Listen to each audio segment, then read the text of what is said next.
tarde. Estamos aqui novamente na TV comunitária de São José dos Campos, o canal Plural. E hoje vamos falar com a Silene Lima, professora da Rede Municipal de Ensino em São José dos Campos e também escritora. Tudo bem, Silene? Tudo bem, Emerson, e você? Obrigado pelo convite, é um prazer estar aqui com vocês. Eu que agradeço a tua disponibilidade em poder falar conosco de um assunto tão relevante que é a educação, o ensino. Nós vamos conversar um pouco sobre isso. Então, conta pra gente um pouquinho como é que foi a tua trajetória, né? Se apresenta aí pro espectador do canal Plural. Então, eu sou Silene Lima, nascida e criada aqui em São José dos Campos, e estudei em escola municipal, e hoje eu trabalho, né, na rede de ensino municipal há 27 anos já, né, faltam apenas 2 anos e pouquinho para eu me aposentar. E durante esse percurso eu pude fazer vários cursos, né, participar de seminários e conhecer muita coisa sobre a educação, né, na área de educação. Apesar de eu já ter cursado jornalismo e direito, eu acabei me aprofundando mesmo na área da pedagogia, né? E como toda professora, eu sempre tive o sonho de escrever um livro. E com o apoio dos meus pais, da minha família, do meu esposo, eu pude realizar esse sonho em agosto de 2018. Eu Sim. lancei meu primeiro livro lá na Bienal Internacional do Livro, que é um livro de contos para crianças. Mas eu estou aí com vários projetos para lançar outros livros agora em setembro. Eu vou lançar um outro livro, mas agora para um público adulto. E também eu estou com o Desperte o Conto volume 2, também, que são mais 20 contos para crianças, que vai ser lançado também em breve, em 2021. Maravilha. Olha, você falou em aposentadoria, mas o professor não aposenta tão cedo assim não, hein? Tem que continuar aí a É evoluir verdade. na carreira, tá bom? É verdade. É muito. Dá para ver que você é nova, então o professor, quanto mais, vamos falar assim, com a idade mais avançada, mais conhecimento tem para passar. Essa é uma vantagem da carreira do magistrado, tá certo? É verdade. Mas o meu sonho é me aposentar para me dedicar à literatura, né? Eu vou trabalhar durante 30 anos na educação. Não quero sair da educação assim, né? Só me aposentar, mas eu quero continuar trabalhando na educação, mais voltado para os livros, para a literatura, que é o que eu gosto mesmo, é o que eu amo fazer. Tá bom. Hoje você então trabalha no sistema de educação, né? Na Secretaria de Educação da cidade de São José dos Campos, Isso. dando aula aí para qual faixa etária? Atualmente eu trabalho com o 4º ano do ensino fundamental 1, com os pequenos, né? Meus alunos têm média de 9, 10 anos. Tá certo. Bom, sempre dá essa confusão, né? Educação e ensino, né? Você pode fazer uma pequena distinção para a gente aí do quesito e para clarear isso para o espectador, né, do canal Plural, essa distinção entre educação e ensino e como que as duas coisas se entrelaçam. Uhum. Então, na verdade, a gente costuma dizer que educação vem de casa, né? A gente pensa em educação como aqueles valores que são passados de pais para filhos, né? A forma de você se relacionar com as pessoas. E o ensino seria o ensino formal, que são os conteúdos básicos, né? Português, matemática, história, geografia, ciências, etc. Porém, eu acredito muito, principalmente nos anos iniciais, que a educação e o ensino se entrelaçam, porque não tem como a gente separar, principalmente entre as crianças, a forma de educar, de lidar, porque ali ele está vivendo em sociedade, está vivendo, ele tem que saber respeitar o lugar dele, respeitar o outro, né, a vez de falar, e respeitar em todos os sentidos. Então, a gente acaba englobando também a questão da educação junto com o ensino, trabalhando os conteúdos de uma forma transdisciplinar, isto é, além da disciplina, a gente trabalha também os valores humanos, né? A proatividade, a solidariedade, o respeito, a caridade, entre outros. Perfeito. Isso aí é muito Então, importante fazendo assim trabalhar com a criança. uma certa brincadeira, né? Você ensina matemática, mas também ensina que, olha, os fundamentos das operações são essas, então quando você for fazer conta com o teu sócio ou com o teu funcionário, faça a conta direito também, que são os valores aí de, olha, não, Exatamente. 2 e 2 são 4, não é 3 para um lado, 2 para o outro, né? Exatamente, é interessante isso que você colocou. Até assim, você ensinar os números ordinais, primeiro, segundo e terceiro. Não, você tem que respeitar o primeiro lugar é o quê? É o menor, é o do menor para o maior e tudo mais. Então, se você é maior, você tem que respeitar o menor e é o primeiro. Então, assim, a gente acaba, como você disse, entrelaçando o conteúdo com a educação. Essa é uma brincadeira, porque de fato o Brasil carece aí de vou chamar assim, de uma overdose de educação e de ensino, para ver se a gente muda a realidade deste país, né? Com certeza nós temos aí muitos, fala os nossos políticos, né? Muito bem formados, né? Em termos das disciplinas como um todo, seja ela qual for, matemática, geografia, história, direito, né? Mas depois, na hora de fazer a aplicação aí, ou das leis, a gente acaba vendo aí muitos problemas, inclusive fazendo desvio de dinheiro público da educação, né?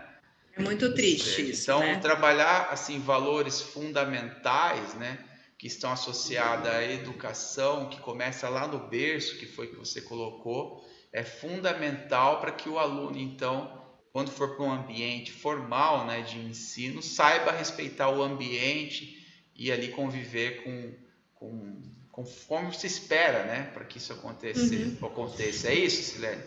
Exatamente. Eu tenho o seguinte princípio comigo, sabe, Emerson? Que assim, quando a maré sobe, todos os barcos sobem. Então, eu acredito assim que quando a gente faz alguma coisa que é para o bem comum, a sociedade inteira evolui. Então, eu acho que é isso que está faltando na mentalidade não só dos políticos, porque infelizmente o político do Brasil é um retrato da população, né? Porque eles estão lá porque a gente mesmo que elege. Né? Então, assim, quando a população evolui em pensamento, evolui em cultura, desenvolve, os políticos automaticamente eles têm que seguir esse fluxo, né? Então, tudo isso se baseia em quê? Numa boa educação. Então, a gente que é professor, se você não acredita no futuro, se você não acredita que possa estar melhorando, você tem que mudar de profissão. Porque a educação é isso, é você plantar a sementinha hoje e esperar que um dia ela vai crescer e vai florescer e dar bons frutos para o nosso país. É realmente um grande desafio, é uma guerra, eu vou assim dizer, contra a ignorância, né? Em todo o âmbito e abrangência dessa palavra, né?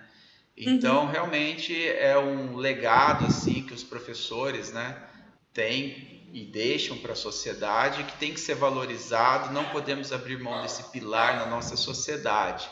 E eu queria perguntar para você, usando a tua experiência aí de 27 anos, né, trabalhando com ensino público, né, como uma funcionária aí do município de São José dos Campos, quais são as maiores assim dificuldades, né, que o professor hoje enfrenta dentro da sala de aula, né? Como está hoje então o ensino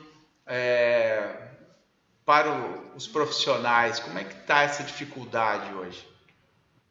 Olha, eu acredito, assim, o que eu posso falar, a minha experiência dos anos iniciais, né, que é a minha maior experiência. E eu acredito, assim, que a maior dificuldade nossa é a questão da valorização mesmo do profissional. Mas eu penso, Emerson, assim, inclusive esse segundo livro meu que eu estou lançando, eu comecei escrevendo ele pensando no público do profissional da educação. Porque eu acredito que a valorização, ela tem que começar do próprio profissional. Porque infelizmente, a gente tem um péssimo hábito de reclamar muito, né? Ai, porque eu não tenho recurso, ai, porque eu tenho muito aluno, ai, porque... Então, não que não seja verdade, realmente é difícil, mas eu acho assim que você tem que primeiro se valorizar. É igual aquela história, eu não arrumo namorado, mas eu tenho que me amar primeiro para depois alguém me amar. Então, o profissional, se eu mesmo não valorizo o meu profissionalismo, como que a sociedade vai valorizar? Então, eu tenho que me colocar, me impor enquanto profissional, e infelizmente a classe dos profissionais da educação é muito desunida, né? Eu não vou falar nada, porque é assim mesmo. Deixa, a educação tá assim mesmo. E aí faz tudo de qualquer jeito. Então, eu não acredito nisso. Eu penso, assim, que a valorização tem que vir também de dentro para fora. Tá Então, certo. aqui eu vou fazer um merchan um pouco do meu livro, que é o Diário de um Minuto, que ele trabalha passo a passo de algumas coisas assim para o seu autodesenvolvimento, o seu autoconhecimento, porque você tem que primeiro se conhecer enquanto ser humano, enquanto pessoa, o que você tem de bom para colocar à disposição do seu trabalho, da sua comunidade. Então, você tem que se valorizar enquanto profissional. E isso é uma coisa que não é uma pessoa só fazendo, todas têm que ter uma mentalidade, uma formação de mentalidade assim. Então, eu busco muito isso, sabe? Até assim, eu já trabalhei com formação de professores e tudo, e é até um sonho que eu tenho de alcançar essa questão de formar profissionais que se valorizem e que falem, não, eu quero ser professor porque eu amo e eu acredito na educação. E eu vou fazer isso independente do salário, porque aí, assim, eu acho que é uma reação em cadeia, é uma melhora em cadeia, né? Igual dominó, é um efeito dominó. Então, eu acredito muito nisso. Deixa eu te fazer uma pergunta dentro dessa tua fala agora, né? Veio à minha cabeça a seguinte questão.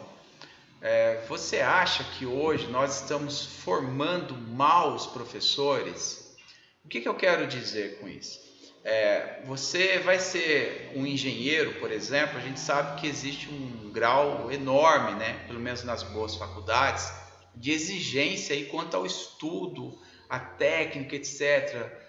Vai ser um economista também, vai ser um engenheiro aeronáutico, vai ser um médico. Se você não comer os livros, vamos por assim, e aprofundar naquilo, você não consegue depois, de fato, exercer a sua profissão. Quando a gente fala do professor, essa motivação que às vezes ele não tem para encarar a sala de aula, você acha que isso é em função de uma má formação já do próprio professor, né? Estamos gerando maus professores no sentido de preparação, não de caráter? Seria isso? Não, eu acredito assim que, como eu já disse, vou repetir, eu acho que tudo é uma reação em cadeia. Como que você vai exigir de um estudante que ele faça isso, que ele tenha uma formação, que coma os livros, que se esforce, para depois ele receber um salário de R$ 1.000, R$ 1.200? Qual que é o estímulo, qual que é a motivação desse estudante de fazer uma faculdade de pedagogia que seja cobrada, que seja realmente bem feita, e para ele sair um profissional bem preparado, se depois de todo esse sacrifício ele não vai ter um retorno financeiro? Então, eu acredito assim que é uma questão estrutural, sabe, Emerson? É uma coisa assim, da estrutura da sociedade mesmo, que a valorização não depende só da formação do profissional, mas depende sim também da valorização financeira desse profissional. Claro. Você vê em outros países aí que um profissional, um alfabetizador, ele precisa ter mestrado para ser alfabetizador. Exato. Né? Enquanto que no Brasil, são os que acabam de se formar que pegam sala de alfabetização, porque ninguém quer pegar. Isso. E para ganhar o quê? Mil e poucos reais. Então, uma coisa depende da outra. Não te interrompendo, já te interrompendo, você foi exatamente no ponto que veio à minha cabeça com relação a essa sensação que eu tenho, né? Você falou bem exemplo de outros países. Para ser um educador tem que ter nível de mestrado, né? E daí a pessoa tem a técnica, tem conhecimento, tem o preparo para estar ali num momento que é o inicial para toda a carreira. Quando É você coloca, essencial. como você disse, um professor aí recém-formado e às vezes só graduado, né, ou com uma especialização rasa, parece que você já cria um problema de raiz. Isso é fato, Silene? Exatamente. Exatamente, é exatamente assim que funciona aqui no Brasil, infelizmente. Então, eu acredito que para a gente ter uma boa formação de um profissional de educação, a gente precisa também ter aquele retorno financeiro, porque o cara que ele estuda para fazer medicina, às vezes ele fica 4 anos fazendo cursinho para ele entrar na faculdade de medicina. Mas o que vai acontecer com ele futuramente? Ele vai ter um retorno financeiro. Né? Depois que Exato. ele se formar e tudo mais, ele vai ser um profissional reconhecido na sociedade. Ele vai ter tanto o valor reconhecido financeiramente quanto o status dele. Poxa, ele é médico, coisa que aqui no Brasil não tem. Antigamente, há muitos e muitos anos atrás, ser professor era um status. Hoje já não Perfeito. é. O que eu Entendeu? vejo, Silene, assim, batendo esse papo agradável, é o seguinte: assim como a saúde, a segurança, né, e a educação, o ensino, no Brasil se transformou num negócio, né? Deixou de ser Exatamente. função primordial do Estado em promover ensino de qualidade, saúde boa, segurança boa e virou um negócio. Então, o que eu acho? Parece que é como vender sistema que você compra em módulos, né? Essa aqui é um pouquinho mais Uhum. paga, aqui é um pouquinho mais paga. Uhum. E o mesmo me parece que foi feito com a educação. Então você faz toda uma trajetória, termina lá o ensino médio, né? E depois você ainda tem que fazer, por exemplo, cursinho para poder entrar numa faculdade, quando na verdade Uhum. o que eu entendo é que toda essa trajetória já deveria ser uma preparação para depois você ter nota e conteúdo para galgar aí uma universidade, ou seja, virou um negócio, em minha opinião. É. Como é que você Como vê acontece em outros esse países, segmento? né? Como que você Como vê esse acontece em segmento? outros países. Então, em outros países a gente sabe o ingresso à universidade depende de todo o currículo do aluno desde os anos iniciais, né? Ele não depende só de um vestibular, ele depende de um estudo do currículo e de uma carta de ingresso, de uma entrevista, né? Então, o aluno, ele trabalha para ele constrói a carreira dele desde que ele entra na escola, e aqui no Brasil não acontece isso, infelizmente, né?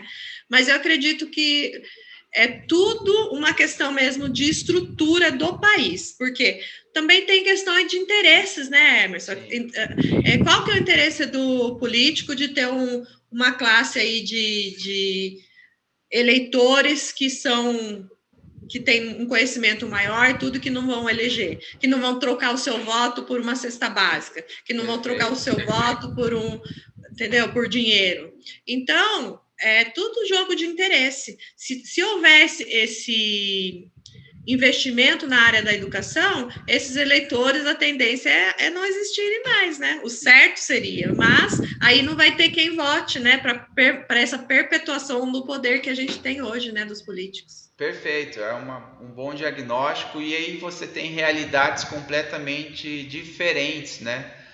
Ou seja, um município que tem uma educação boa, o outro que já não tem, uma escola Uhum, estadual que às vezes num lugar é boa, na outra já não é bom, ou seja, é de acordo com a exatamente. política, não é de acordo com o real interesse da Exatamente. sociedade ou necessidade daquele local, né?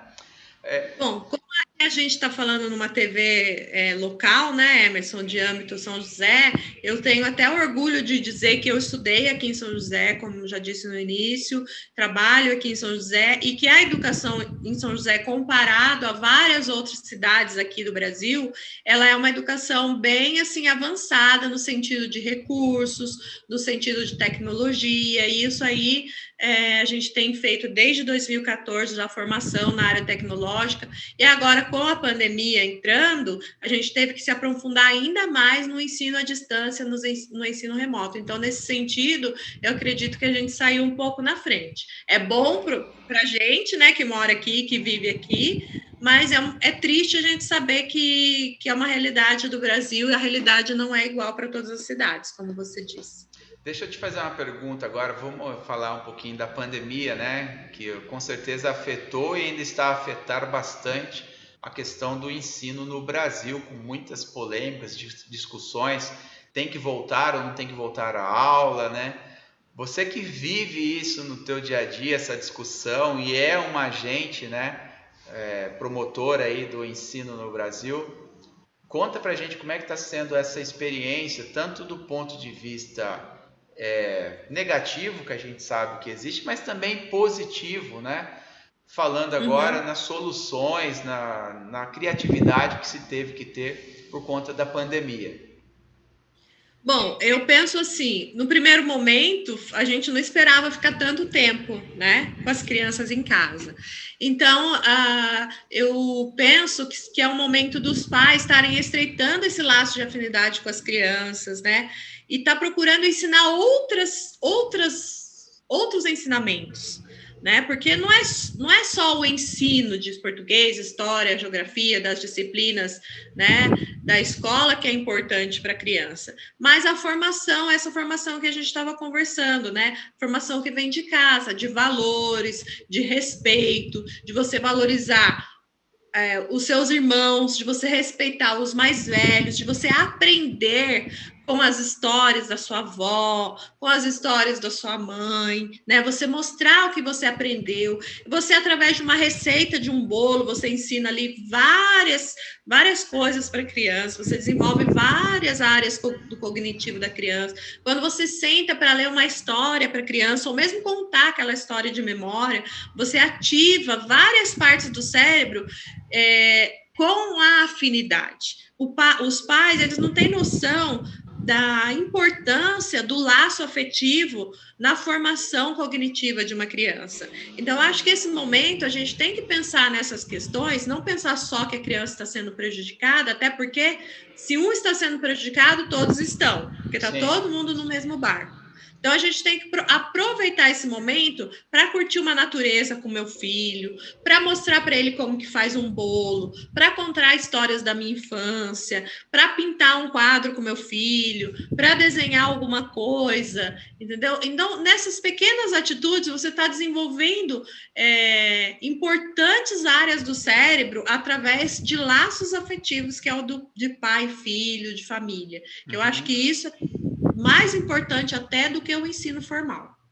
Certo, ou seja, então, valorizar dentro do contexto de casa, né? Agora a gente está tendo uma certa flexibilização já da pandemia, mas naquele momento crítico, né, de convívio doméstico, já que estão todos dentro de casa, buscar alternativas aí para ocupar a cabeça com boas atividades. Ou seja, você vai fazer um bolo, como você deu o exemplo, você pode ali explicar matemática para o seu filho. Exatamente. Pode explicar um pouco sobre elementos químicos, né? Ou seja, pode explicar aí sobre também economia, né? Fração. Por que você é obrigada a fracionar em partes iguais? Porque todo mundo tem o direito de comer um pedaço igual. Ninguém pode comer mais que o outro. Ou seja, então, ainda ensina o conceito de justiça, né? Exatamente. Então, tão mais importante do que aprender na escola. É só usar a criatividade, né?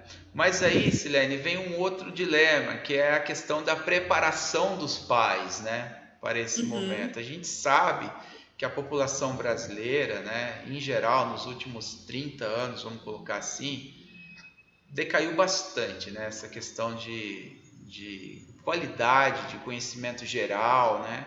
E até de conhecimentos, às vezes, específicos em coisas básicas, né? De matemática, por exemplo, língua portuguesa, muitos vocabulários aí não legais, vamos pôr assim, né? Com muitas gírias, etc. E como é que fica a questão do pai, né? Infelizmente, a gente sabe que o pai já vem mal formado, com uma educação fraca, e agora ele se vê na responsabilidade, então, de ter que puxar o filho, né? Qual que é a dificuldade? Você tem alguma queixa disso, nesse momento? O que você percebeu? Na verdade, não deveria, né, Emerson? Porque se você comparar uma criança hoje, de 7 anos, com uma criança de 30, 40 anos atrás, a criança de hoje ela tem muito mais conhecimento do que um imperador romano lá de antigamente. Por quê? Porque ela tem tudo aqui na palma da mão, no smartphone, ela tem qualquer informação ali no Google. Então, ela tem muito mais conhecimento, assim, conhecimentos gerais, ela sabe muito mais coisas do que antigamente, porque a gente tem muito mais acesso à informação. Aí está a diferença da formação e da informação. E o que eu vou fazer com essa informação, né? Para que serve essa informação para a minha vida? Exato. Então, isso é importante, assim, os pais, nesse momento, terem tranquilidade. Porque quando a gente gera aquela ansiedade, a gente não consegue fazer nada. A ansiedade, eu penso, assim, que é um sentimento que não serve para nada. Ele só atrapalha. Então, a gente tem que pensar que nós estamos preservando a nossa saúde nesse momento, né? É a prioridade, é a gente se preservar a saúde da nossa família.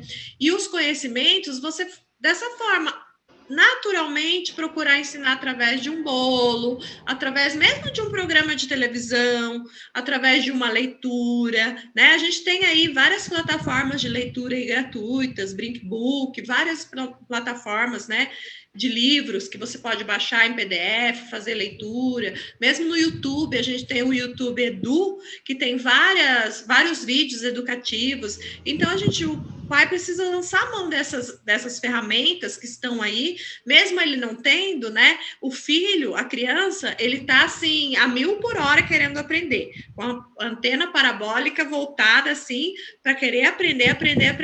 Então, é nesse momento, tranquilamente, que o pai vai, né, através da afinidade, da tranquilidade, passar, mas também sem o medo, sem essa preocupação. Até porque ele não é pedagogo, né? Ele não tem a didática, ele não tem essa metodologia para poder trabalhar isso. Então, não adianta, porque a hora que voltarem as aulas presenciais, com certeza, todas as escolas, todas as redes, tanto municipal quanto estadual, vão estar fazendo um preparo, vão estar preparando os professores, fazendo um planejamento específico para esse retorno pós-pandemia, para recuperar todos esses conteúdos que vão estar defasados, não para um, mas para todos os alunos. Perfeito. Ou seja, a palavra-chave seria, ou a frase seria, vamos descobrir juntos, né? Ou seja, com certeza. Vamos descobrir juntos, vamos pesquisar, vamos entender, não ter receio ou vergonha, mas pelo contrário, ter uma atitude proativa, né, de busca do conhecimento, fazendo uso da tecnologia que está disponível, né? A verdade Exatamente. É essa. Legal. E você falou de livros, do YouTube Edu, mas conta um pouquinho também da tua trajetória como escritor, o seu trabalho, como é que é essa tua atividade na tua vida? Então, eu sempre gostei de ler, né? Como professor, não tem como professora não gostar de ler, né? Eu sempre gostei muito de ler e de escrever. Então, no decorrer da minha vida, eu fui escrevendo contos, histórias que eu ouvia quando eu era criança, histórias que eu fui ouvindo no decorrer da minha trajetória enquanto professora, né? E desenvolvendo também histórias próprias. E aí, em agosto de 2018, eu tive a oportunidade de publicar o meu primeiro livro, que é o Desperte o Conto em Você, que são 20 histórias, e eu traduzi ele também para o inglês e para o espanhol, porque eu não queria fazer um livro, simplesmente mais um livro no mercado, como tantos outros. Eu queria que meu livro tivesse um diferencial. E esse diferencial, além da tradução ele para mais 2 línguas, também fiz um aplicativo de celular, onde a criança pode interagir com as histórias através de um QR Code e respondendo perguntas, né? Quizzes sobre as histórias do livro. Também tem desafios, e esses desafios são desafios para a criança fazer no dia a dia, plantar uma árvore, né, arrumar seu quarto. São desafios que ela vai ganhando medalhas e troféus conforme ela vai cumprindo esses desafios. Legal. Tudo dentro do aplicativo, né? E também tive a oportunidade de lançar esse livro na sua versão em inglês, em março de 2019, lá na London Book Fair, em Londres, e também em Madrid, na Feira do Livro de Atocha, lá em Madrid, na sua versão em espanhol. E Legal. foi muito bom, sabe? Fora isso, eu participei de várias feiras também aqui em São Paulo, em Minas, no Rio de Janeiro, em Paraty, em Poços de Caldas, e várias, aqui em São José. Então, assim, eu gosto muito. E fora esse livro, agora eu estou com um projeto do Desperto Conto 2, né? Que são mais 20 É a histórias sequência desse? diferentes, que é a sequência.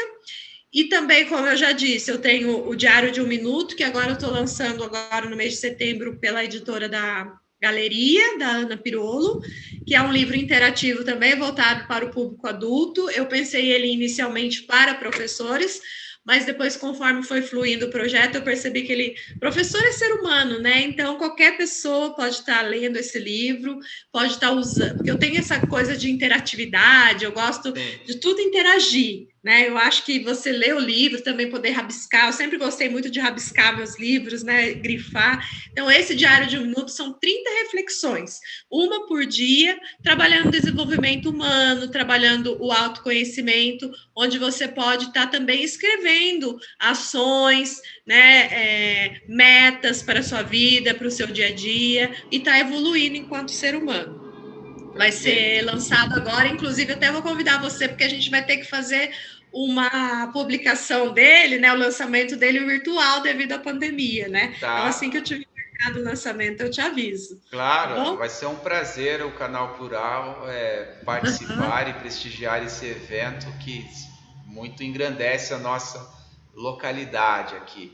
E eu ouvi dizer também que tem um conto que você está escrevendo, é isso? É um romance. É um romance? Eu fui convidada pela Kindle para participar de um concurso de romances o ano passado. Aí eu comecei a escrever o concurso, a inscrição era em outubro. Eu comecei a escrever o romance, só que aí eu fiquei assim, me senti pressionada, sabe? Eu não gosto disso. Eu falei, eu não vou escrever o romance só para participar do concurso, não. Eu quero escrever tranquilamente, porque é uma coisa que vai brotando, né? Não tem como se forçar. E aí ele ainda tá no... Eu já tenho 80 páginas escritas, tá no forninho lá. Então, sempre que eu tenho aquela inspiração, eu vou lá, escrevo mais um pouquinho, e eu pretendo lançar ele em 2021. Maravilha. Amor através dos sonhos. Amor através dos sonhos. Isso. De Silene Lima. Isso. Ainda não tenho certeza se vai ser esse título. Pode ser que mude aí no decorrer da história. Bom, quando estiver pronto, for o lançamento, não deixe de participar e nos dar o conhecimento, que vai ser um prazer. Com certeza vocês vão ficar sabendo. E se a gente quiser adquirir o teu livro ou entrar em contato com você, qual que é o teu número de telefone? Então, o meu WhatsApp é o 12 99131 4496. Eu entrego para todo o Brasil, tanto o Desperte o Conto, também a revistinha de atividades, que eu esqueci de mostrar, né? Que tem figurinhas, né, para desenhar, né, gravuras todas do livro, tem joguinho da memória, jogo de 7 erros, tem caça-palavras, aquelas atividades que a gente, passatempos que a gente gostava de fazer quando era criança. Então, eu compilei aqui um livrinho de atividades que ele vem junto com o livro de histórias. Que maravilha! Eu entrego para todo o Brasil. Olha, Silene, quero agradecer imensamente esse período aí que tivemos junto, batendo esse papo, falando sobre educação, ensino, questão da pandemia, né?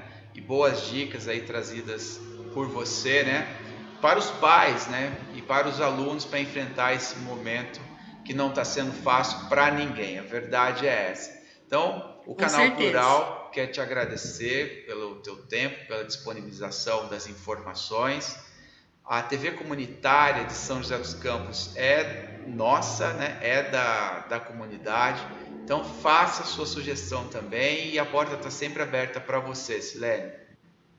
Obrigado, Emerson. Quero agradecer muito esse apoio, até porque, infelizmente, no Brasil a gente não tem esse apoio, né? Eu fiz todos esses projetos que eu fiz sozinha, com o apoio do meu pai, do meu marido, né? Não tive nenhum apoio de nenhum órgão assim de governamental ou de nenhuma empresa.